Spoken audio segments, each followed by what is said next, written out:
Good evening. We'd like to welcome you to today's program, Changing the Narrative, an uplifting story about climate change, sponsored by the Women in Law section, the Environmental and Energy Law section, and the Committee on Continuing Legal Education of the New York State Bar Association. We would like to make a reminder that renewal season is still underway for 2023. To renew your NYSBA and section dues, please visit the link shown on the current slide. And if you have already renewed, we thank you for your continued membership and support. Today's program will run from 6 p.m. to 7 p.m. And during the course of today's program, if you'd like to pose a question to today's author, please feel free to use the Q&A or chat tab in the Zoom portal. You may alternatively also unmute yourself and ask that way as well. And at this time, it is my pleasure to turn it over to the chair of the annual meeting and programming committee of the Women in Law section, Laura Sulam, for some opening remarks. Laura? Thanks so much, Ernesto. Hi, everyone. I am Laura Sulam. I chair the Women in Law section's annual meeting and programming committee. I'm a senior director at Practical Law, which is a Thomson Reuters company.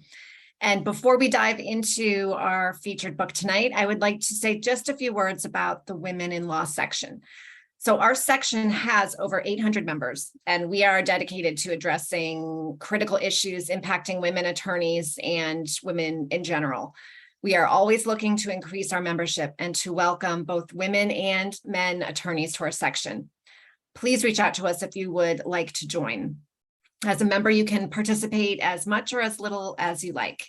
And if you are interested in further developing leadership and speaking skills, you can join one of our committees, such as the annual meeting and programming committee, which organized this book club meeting and helps organize other CLE and non-CLE events, as well as the Women in Law section annual meeting each January and the Women on the Move program each fall.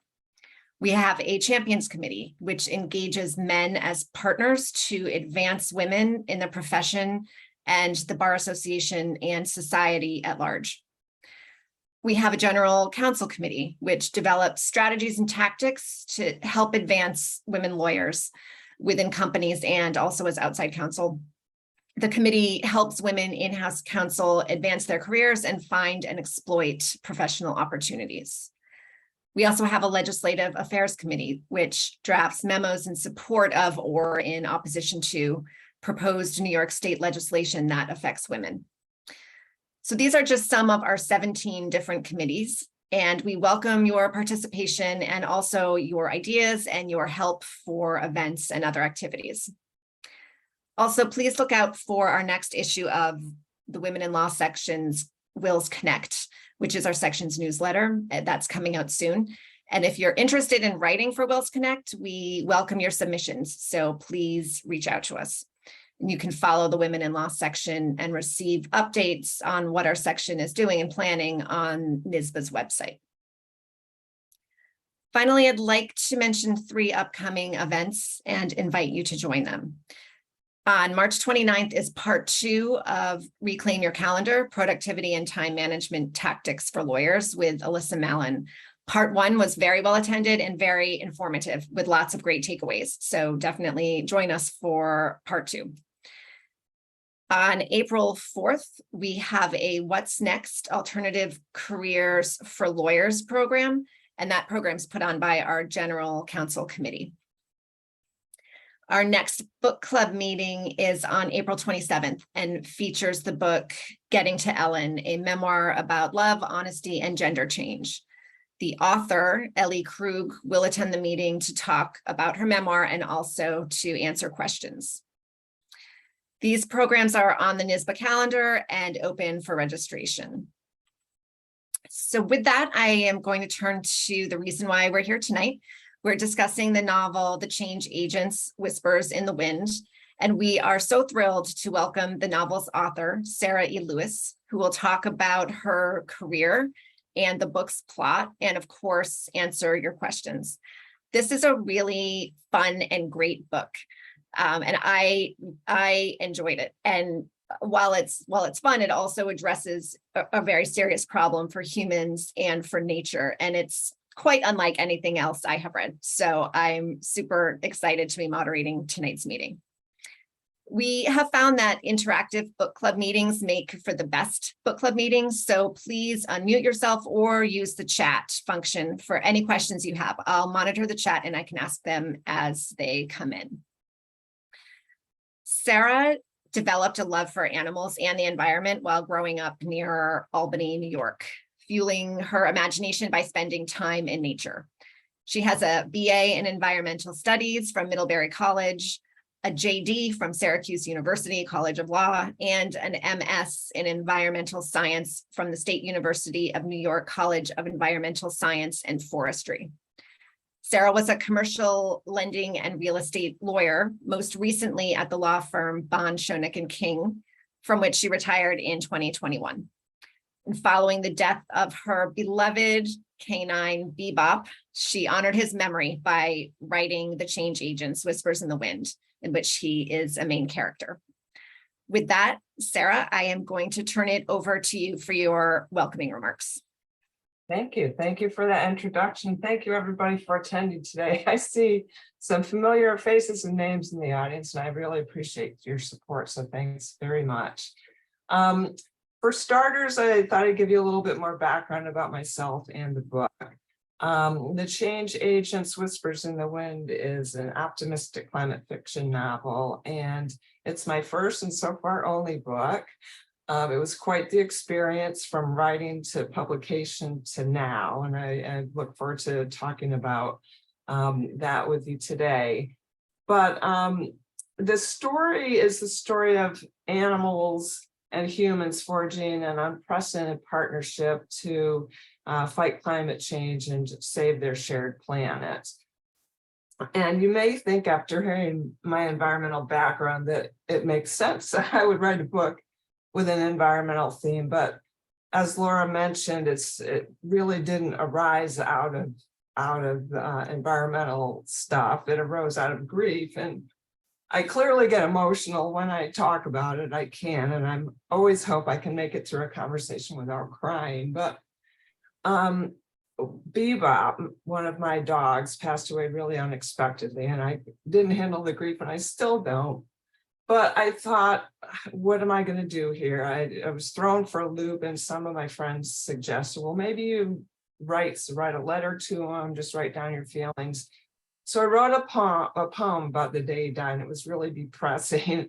Didn't help me much. I still have some things I feel I need to resolve. So I decided to write a story in which he was a main character. And I thought, well, how about we add some other animals to the mix? He can work with animals to do something, and we'll throw some humans in there too. But what is it that they're going to do? What's the story about? What impacts both humans and animals?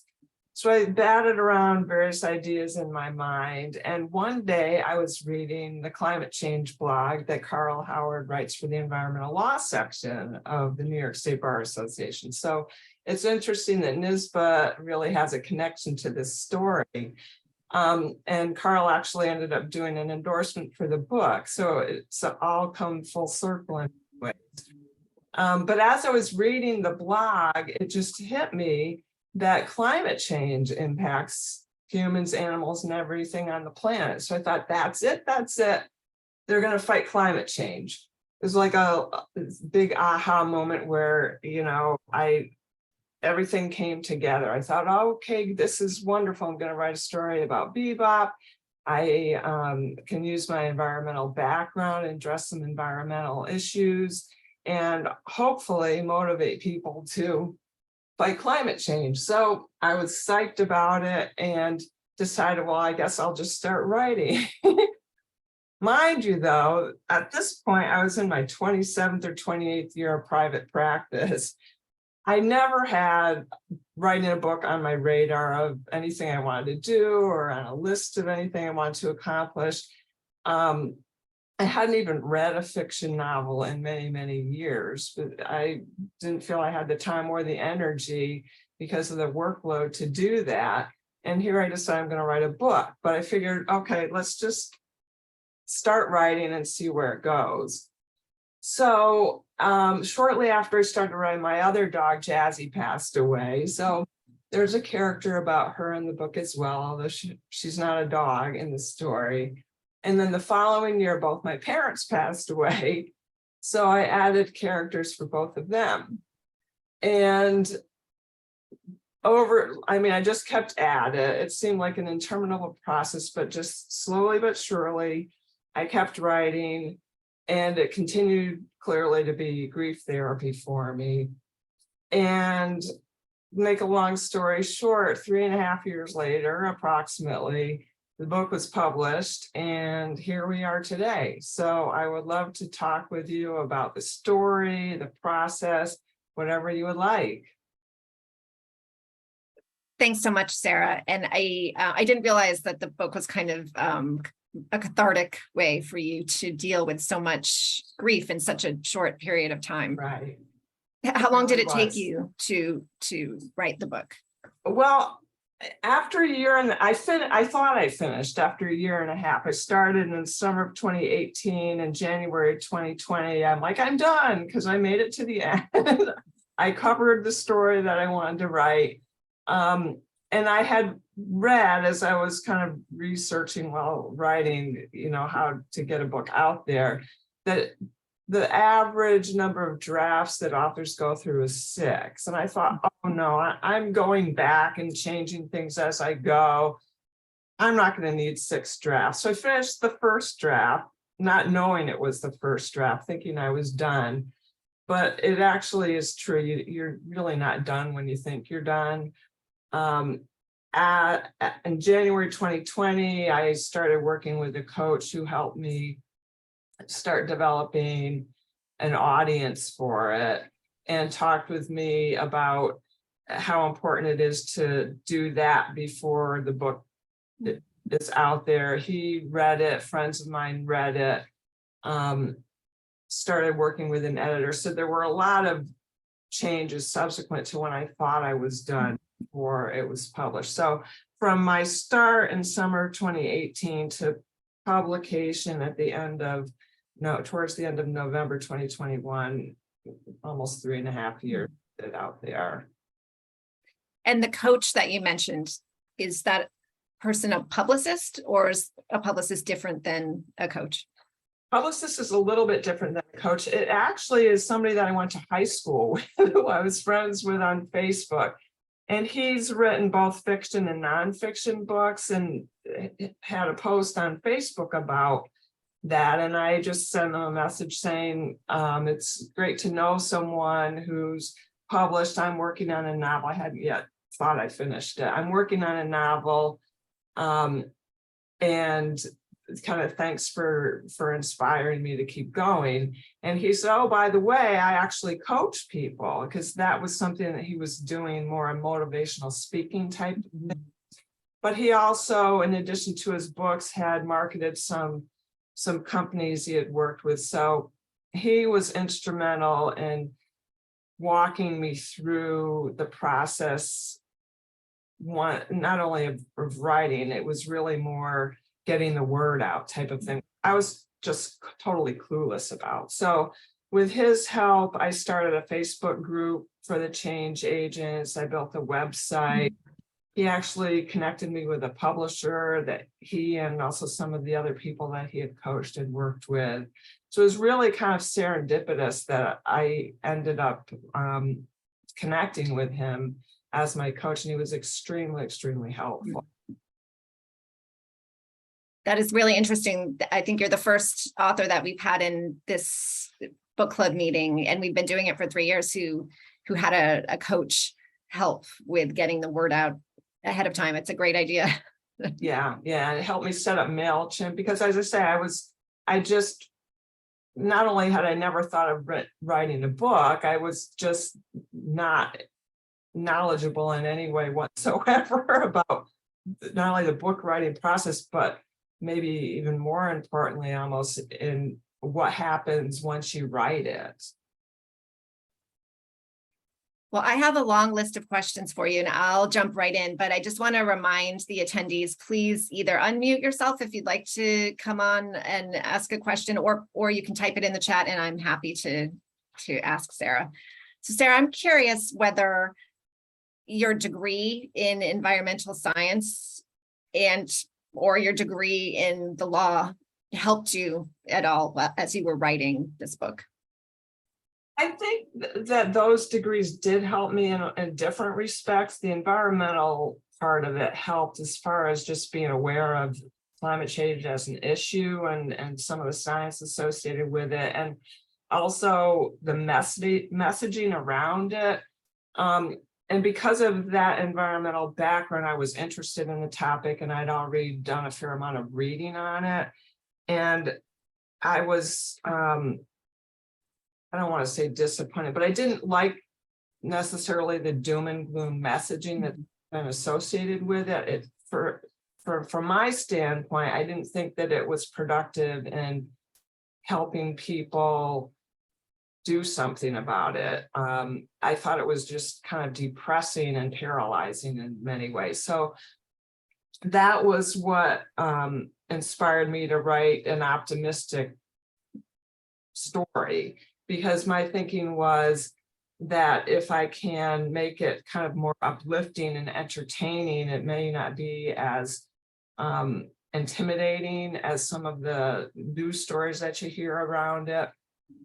And around the time I started writing, one of the Avengers movies had come out, and the first Black Panther movie was out, and I saw kind of the way those movies mobilized and excited people. I thought, this would be so much fun if I can have the change agents, not that I knew they were called the change agents at the time I started writing, but if I can have this group of characters that people would relate to and associate with and make it fun to fight climate change. So that was kind of my inspiration. And I think the environmental degrees helped me maybe address it in somewhat of a different way. And the law degree, I think, gave me a stick-to-itiveness that I would just wanted to keep going. Also gave me an appreciation for the power of writing, so that it helped me realize that writing is a great way to communicate to people. And clearly writing fiction is extremely different than writing legal documents, but I think it just helped me understand the power of writing, because a lot of what I did was all about. If it's not in the loan documents or it's not in the agreement, you have a very uphill road to travel. So the degrees definitely did help me in different ways. Excellent. Well, we do have a question in the chat. How did you transition from the deadline-heavy practice of law to setting your own deadlines as an author? What were the challenges and benefits of having a background in legal writing? So two-part question. Yeah, great question. The deadline, I was a little bit more lenient on myself as far as deadlines for the book than deadlines in practice, because the deadlines in practice always came first.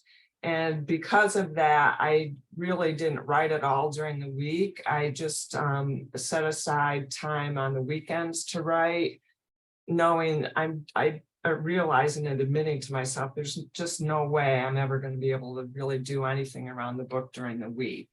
So weekends, fortunately, I wasn't spending much time on the weekends doing legal work, and it just gave me a break also from thinking legally on the weekends to make time for writing this book. Challenges and benefits. Challenges were just switching my mindset from writing kind of legally to writing fiction. There were a few challenges in writing fiction, because clearly you've got, it's a very different approach. So the first one that I had to address was dialogue, because you don't deal with dialogue really in legal writing. Mm-hmm. So there's a lot of dialogue in the book, and I found myself researching, even though I kind of knew, but I wanted to be very exact and correct. Where do the quotation marks and the commas go, and do you capitalize what you put after the quote if you're describing the way the language was said?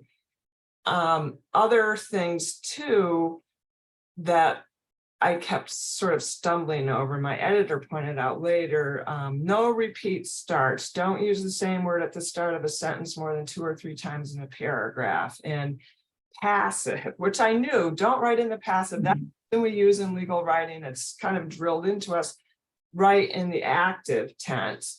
So I was aware of that specifically because of legal writing, but I still stumbled over it because it's hard when you're describing a scene or you're describing characters relating to not use passive tense in some situations. And I imagine there was also the challenge of writing dialogue for animals. Yes. That's kind of a good segue into maybe we've talked about how the book is about climate change, but maybe you could give a kind of a high level summary of the plot. Sure. It really starts, the first scene is with a human. The book starts with animals reaching out to this human that they've identified, reaching out first in the form of a fly emissary, so to speak, to get this human's attention and try to engage her to really be the animals' human spokesperson to try to get humans to do something, because animals have, and insects and birds, have their own climate mission, because they've realized that their world is changing rapidly, their habitats are being destroyed, and they really can't address the problem of climate change to the extent needed to save themselves. So they figure, well, if we can get humans to do something, then maybe we have a better chance of surviving this. So they decide to work with humans and reach out to humans to start bringing the message to people to try to get them to fight climate change more actively. So I'm trying to write, do this dialogue with insects, with other animals, and I try to put myself into their heads and how they might say something, how they might react to things that humans say. And so there's some comic relief in some parts where the animals just don't understand the humanisms, the kind of human sayings, and they're very literal. So I try to use that to make it sort of funny that they just don't understand the way we talk. And the other thing that I wanted to address, because as I was writing, I'm trying to make things fit together so that people aren't questioning, well, wait, how do the humans even understand the animals, and how do the animals understand what the other animals are saying? So I addressed that because through the technology that all these animals have. So I try to make it believable in ways such as Jurassic Park, even though when you hear the plot, you think, how the heck would that, why would I ever even believe that? But you end up with kind of the explanations in the background behind it. You end up thinking, yeah, maybe that could happen. Yeah, I think it's the suspension of disbelief. I remember that from college. Yeah, exactly. There's a little bit of that. Yeah, you really need a lot of that. I love how you wrote from the perspective of animals, because I guess embarrassingly, I never thought about climate change from that perspective, right? Only from the human perspective. So there's so much to say about that. And I really liked the way that you approached it. Yeah, thanks. And I thought that would also help to make it less intimidating, because I think a lot of people, and sometimes I would find myself doing this too, when you even just hear climate change, you're like, oh no, and your ears just close. You're like, I don't want to listen to it. But I thought presenting it from the perspective of animals would make it maybe more fun, less serious, less depressing, and more interesting and entertaining. Well, I really liked the main character, Eliza. And I'm wondering if you based that character on someone yourself or someone Myself. Yeah, myself. A lot of people have picked up on that, and it's kind of embarrassing. They're like, isn't Eliza kind of you? And I'm like, yeah, I probably should have disguised that a little bit more. But I actually started with Eliza as an attorney.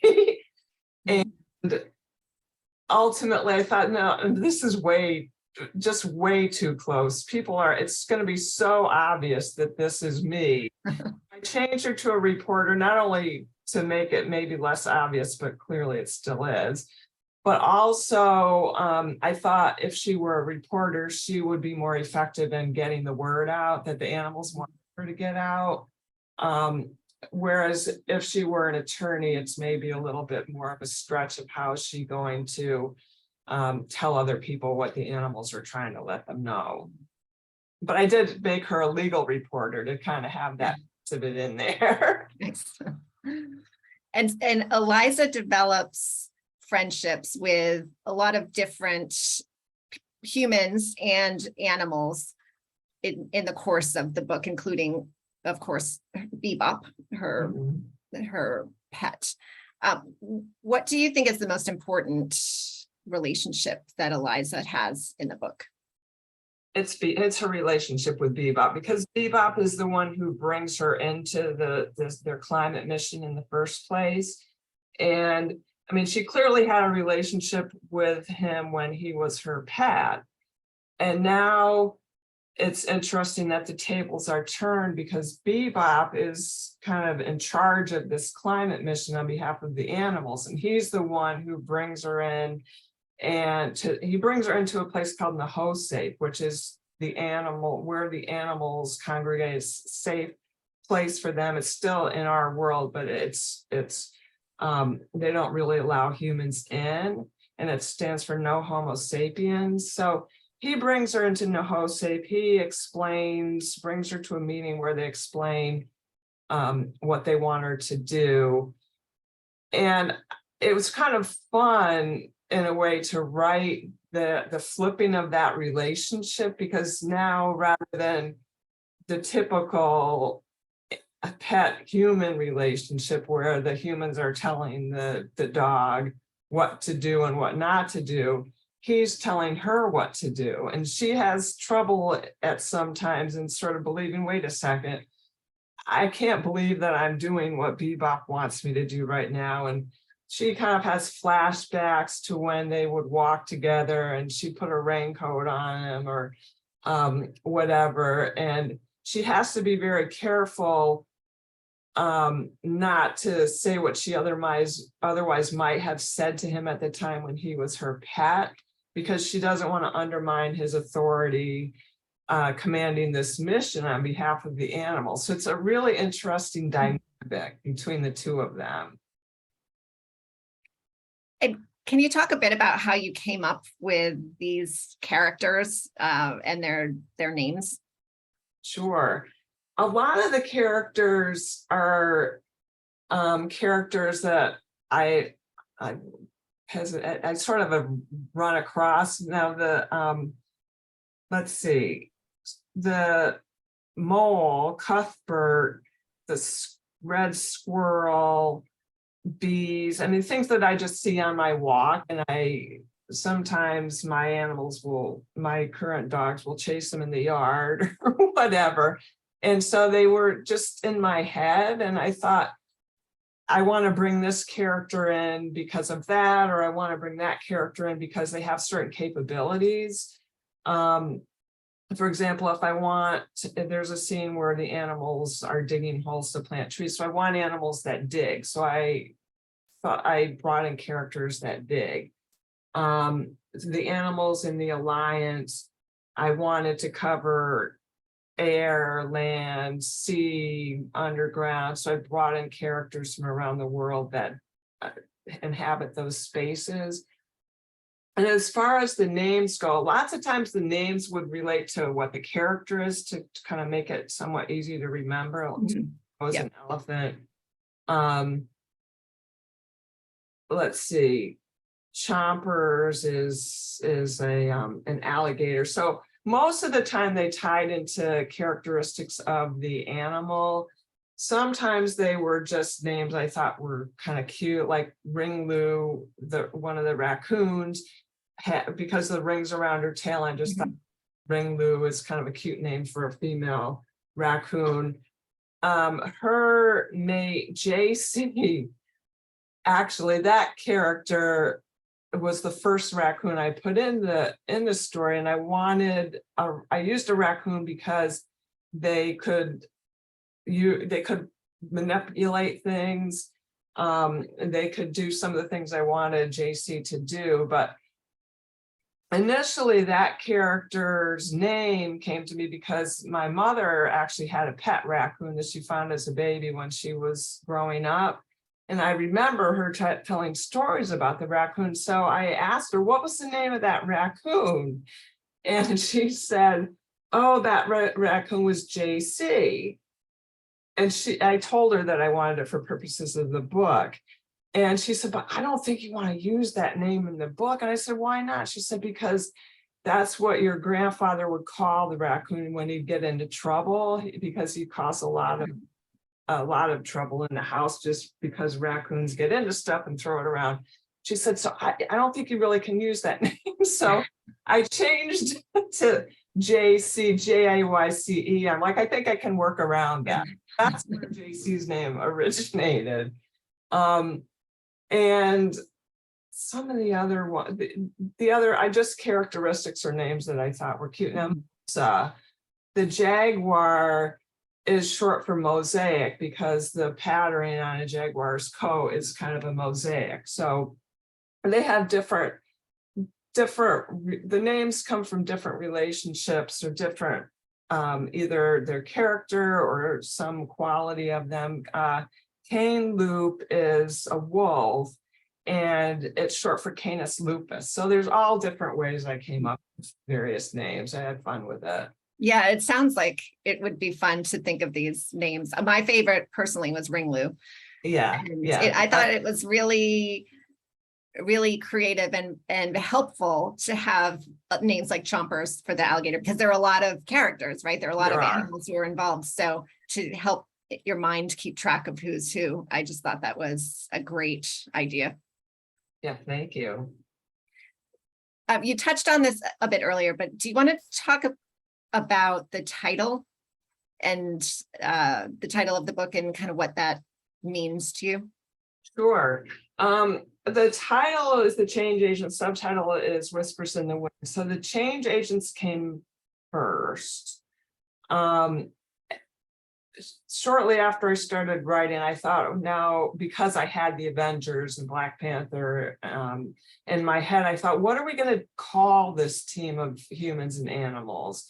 Because they need a name, because I continued throughout the writing process to think of them almost in a superhero kind of context. So you have the Justice League, you have the Avengers. What will they be called? And I went through a whole lot of different things. I intentionally, though, did not want climate in the name, because I didn't want people to see climate and just be turned off because of, that kind of the gut reaction that many people have when they see climate. So I purposefully avoided anything with that name in it, but I also wanted to convey action and change. And lots of different combinations of words. And I even actually talk about this in the book, because the animals and Eliza talk about what are we going to name ourselves. That conversation kind of mimicked what I was doing in my head when I came up with the name, The Change Agents. And they ultimately come up with the change agent. So there's different scenes in the book that kind of mimic real life, which I thought was kind of fun to include as well. And then Whispers in the Wind is described in the book too, because when Eliza initially hears the contact through the fly and then ultimately spiders and then Bebop, she kind of thinks she's going crazy. She's like, what am I hearing in my ear? And how when she realized that there are insects and a dog, how am I even hearing this? How am I understanding it?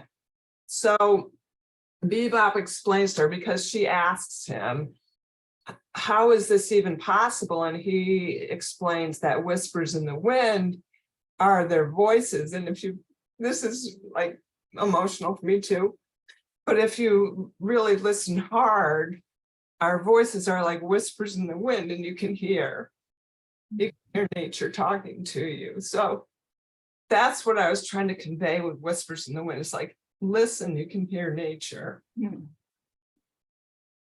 That's great. Yeah. And it's emotional for me because this might sound weird or odd, but I kind of felt like I was sort of hearing whispers in the wind about the book to write it. The ideas would come to me when I was walking or whatever. And I felt like, what the heck? Nature sort of talking to me to give me ideas about dialogue, about plot lines. And I sort of, that also helped me come up with whispers. And then when I think that's why I get emotional about it, because I think that's really what was driving me and kind of what I felt like I was hearing with the whole idea for the book. And what feedback have you gotten on the book? I've got a little bit of feedback. I did also, one of the earlier people to read it gave me feedback about animals. Never really thinking of climate change from their perspective, or never thinking about really how they react to anything.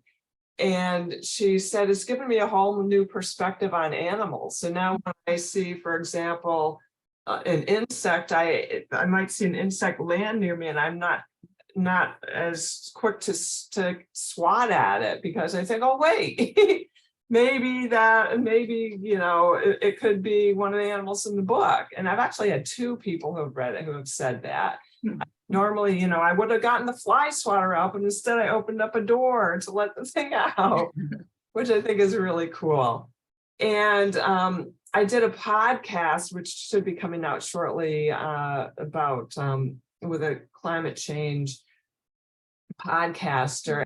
She kind of gave me a perspective that I hadn't even really thought of when I was writing, but she said she thought it was interesting how Eliza in the book was sort of struggling with her inner journey of what can she do as an individual to fight climate change. And she said that the podcaster was saying it kind of reminded her of how we all address it and wonder, well, what can I do? And it's a struggle that Eliza goes through as well.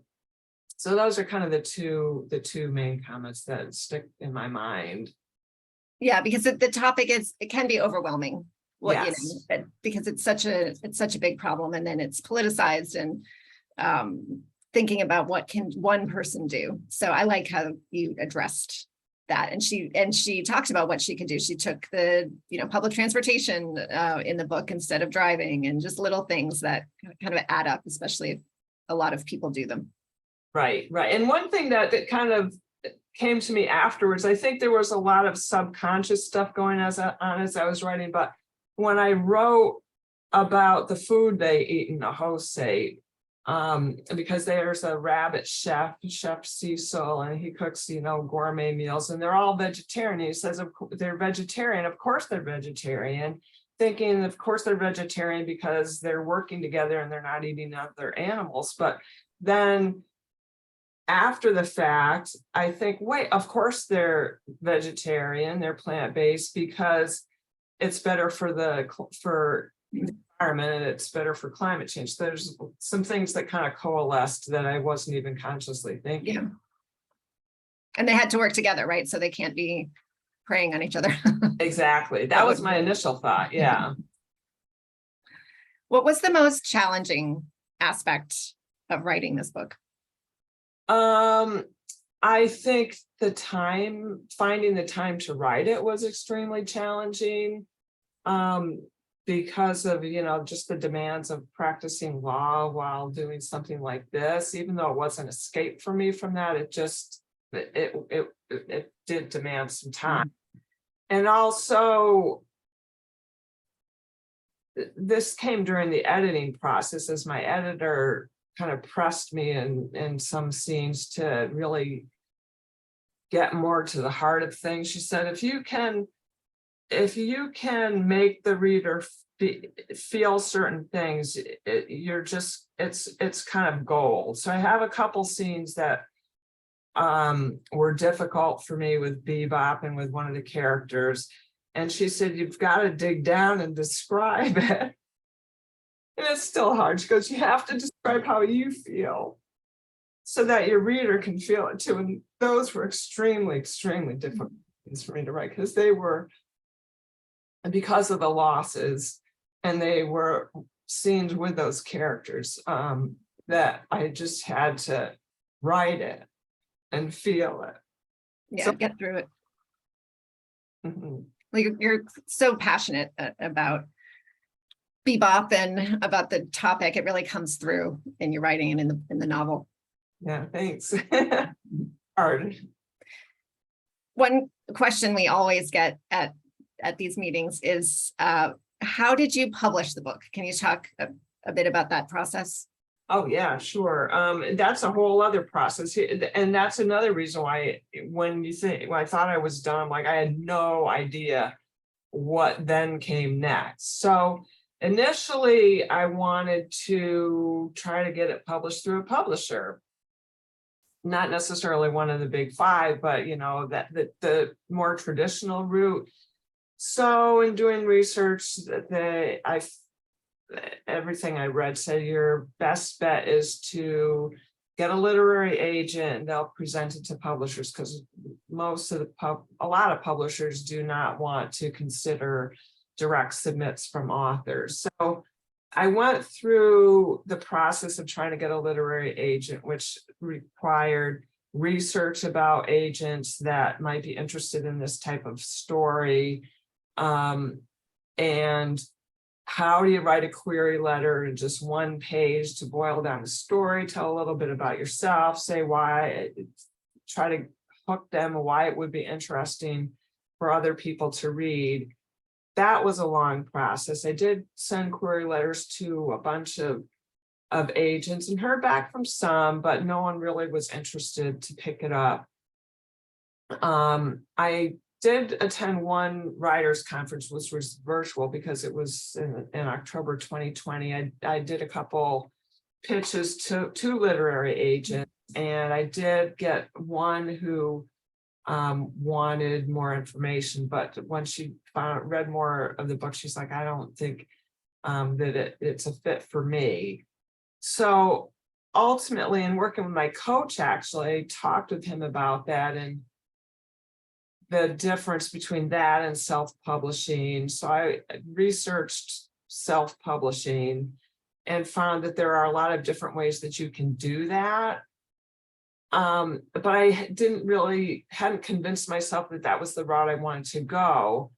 But ultimately, without having any of the literary agents pick it up and not really having a lot of other options to get it out there other than self-publishing, my coach said, I think it's time for you to pursue this route. And that's when he recommended the publisher that he had worked with, which was Light Publishing out of Arizona.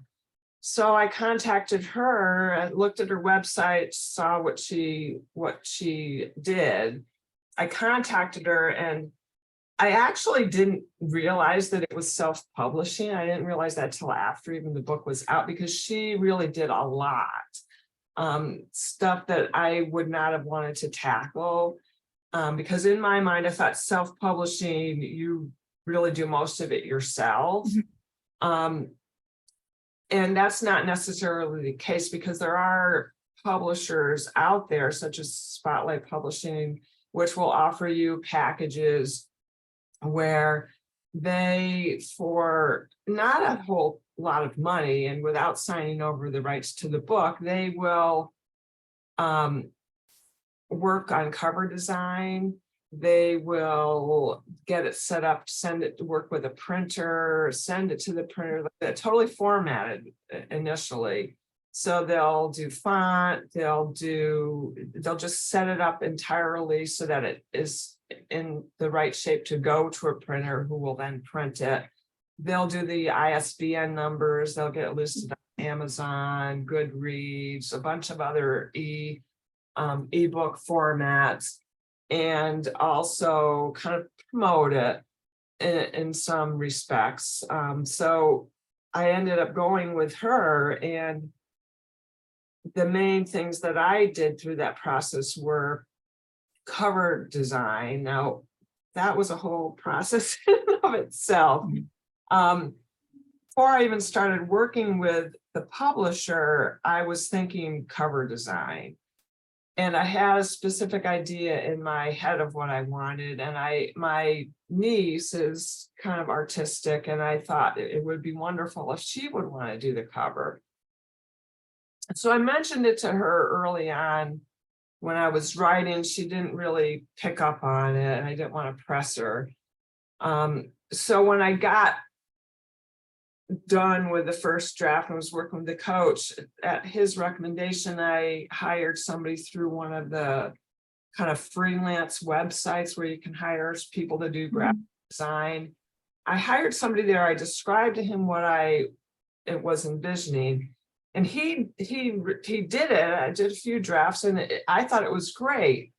And then I put it on my Facebook page. At that point, I did have kind of a mock-up from the publisher. So I put them both on Facebook to see what people thought.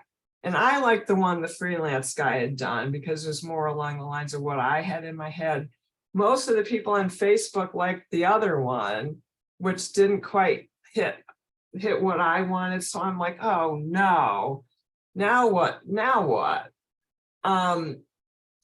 Fortunately, I ended up seeing my niece in person, and my sister-in-law suggested, why don't you just, mention it to her again? And I did, and she had read the book, so she had more background than the freelance person and the publisher.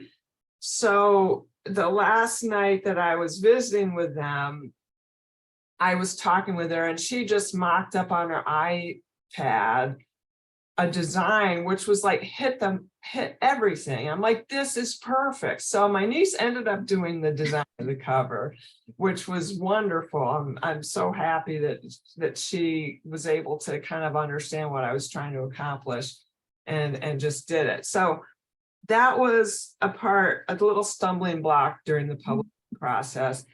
Also, as far as title, my coach said, Whispers in the Wind, it doesn't really tell me much about the story. And I loved Whispers in the Wind. As you can tell, I was really connected with it. He said, but it doesn't really tell me much about the story. I think you need to rethink the subtitle. So between that and the cover, it just totally kind of threw me for a loop. It got me kind of off track in my head and trying to come up with another subtitle. And it was extremely unsettling. I mentioned to some other folks, I'm trying to come up with another subtitle. And they're like, no, I really like Whispers in the Wind. So ultimately, clearly, I went back to that. But one of the subtitles that I really liked was Racing Against the Climate Crisis. So that's at the top of the cover. I snuck that in there. But working with the publisher, it's so many details I had no idea you had to make decisions on, like font. She gave me a bunch of different choices for font of the print for the title, for the chapter titles, for the writing, and ways to set it up. And she came up with the idea to put drawings of some of the animals that were in each chapter to I give a little precursor of what might be going on. So the process of getting it in shape to go to the printer took way longer than I ever imagined, as did working with the editor. I ended up working with an editor that I met during the writer's workshop, because the writer's workshop offered have the first 5 pages of your book reviewed by an editor. So I liked what this editor had to say, because we did a little Zoom consult after she read it and gave me her comments. And she seemed to connect with the story. So I went back to her to edit the whole book. And that just took a long time, because I kind of had to rewrite certain areas. She had ideas to strengthen certain things. But that really was a process in and of itself. So there's many things that were happening simultaneously with working with the publisher. Self-publishing the way that I did it with somebody who kind of did everything was extremely, extremely helpful, because I never figured out a lot of the stuff on my own. She helped me to get a launch team together, and she set up a time frame for when first she said, okay, let's try to publish it by this will be our date, and backed into other things that had to happen, when the final edited version needed to be done, when we needed to get it to the printer, when the launch team did this and that. So it was extremely helpful to work with someone who knew what she was doing. Well, this is very consistent with other authors who we've had at our meetings. It's one thing to write the book, and Yes. then getting it published and everything that entails. For sure. I'm curious if you've pitched this as a movie. And in my head, when I was reading the book, I was thinking Zootopia. I don't know if you've seen that. I watched it with my kids several years ago, but something like that, I think, because this is very appealing to a wide swath of readers and film. Exactly. Yeah, and that's what I was thinking too. In fact, that's what I had in my head as I was writing. So when I do certain scenes, I try to describe, and I'm picturing it on a movie screen, and try to describe it as you're viewing it in that way. And I have actually pitched it to a few TV producers, and that came through a platform called Story Rocket. So I have a pitch package book to a movie or TV series on this Story Rocket platform, where you kind of do a synopsis, you have a list of characters, potential people to play those characters, and you describe it in a way that would be appealing to a movie or a TV producer. When I signed up to that platform, they were running a contest to pitch to producers, and I was very fortunate enough to be able to get into the final 5, into the final group, and then the people at Story Rocket decided which 5 they were going to choose to actually pitch. So I did pitch to some folks, really stressful but interesting, and I haven't gotten any traction on it yet, but hopefully at some point it will be picked up for one of those medium. Yes, good luck with that. And we have a great question. Who would you choose to play the voice of Bebop? My first choice on that is Jason Momoa, the guy who plays Aquaman, because he's kind of who I had in my mind initially for a couple different reasons. Aquaman came out while I was writing, and when I saw that in the theater, I was thinking, this is thinking my book on the screen. And I know he sort of has, he's interested in the environment. So I thought he would be a cool person to relate to the character of Bebop. Yeah, kind of the superhero theme you mentioned earlier. Exactly, yeah. A very popular question that we get at the book club meetings is how you deal with writer's block. What do you do to combat that? Good question, because I actually I have 2 pages of the second novel, the second in this trilogy written, and I'm dealing with major writer's block now. But going back to writing this one, it's tough. You kind of have to, you can't force it, which is your initial reaction. I think maybe even especially as an attorney, it's like, I need to get this done. I'm just going to sit here until I figure it out and I can write it down. But that for this type of story didn't really work so well. So for me, a lot of the ideas, as I mentioned, came during walks, and I would even kind of like work out dialogue when I was walking my current dogs, Bop and Jazz. So I didn't veer very far from me. But so for me, for this book, I would, okay, take a break, go for a walk, don't try to focus on it too much, and try to come up with where you want to go from here. And I'm trying to work through this next one in that same way, and it's not really working for me yet. So I'm like, all right, I just need to be patient and let the ideas start to flow. It's hard though, it's extremely difficult. I would say just roll with it and be patient. And so the Change Agents is the first in a trilogy. Yes, And hopefully so. did you intend that from the beginning, or did that kind of flow? Yeah, I always had a trilogy in my mind. Just I think because I grew up with Tolkien and I loved his trilogy. So also, you know, All Creatures Great and Small, that trilogy. So I had trilogy in my head from the start. And I didn't quite accomplish everything I wanted to in the first book. I had some things I wanted to do that just didn't fit. So I figured, well, I'll put them in the next one. Got it. Well, this hour has really flown by and we're getting close to the end, but I did want to ask one more question, if you'll indulge me. Sure. What is one piece of advice you have for anyone who wants to write a novel? Just start, because it's a very daunting process if you're sitting there thinking, I'm going to write a book.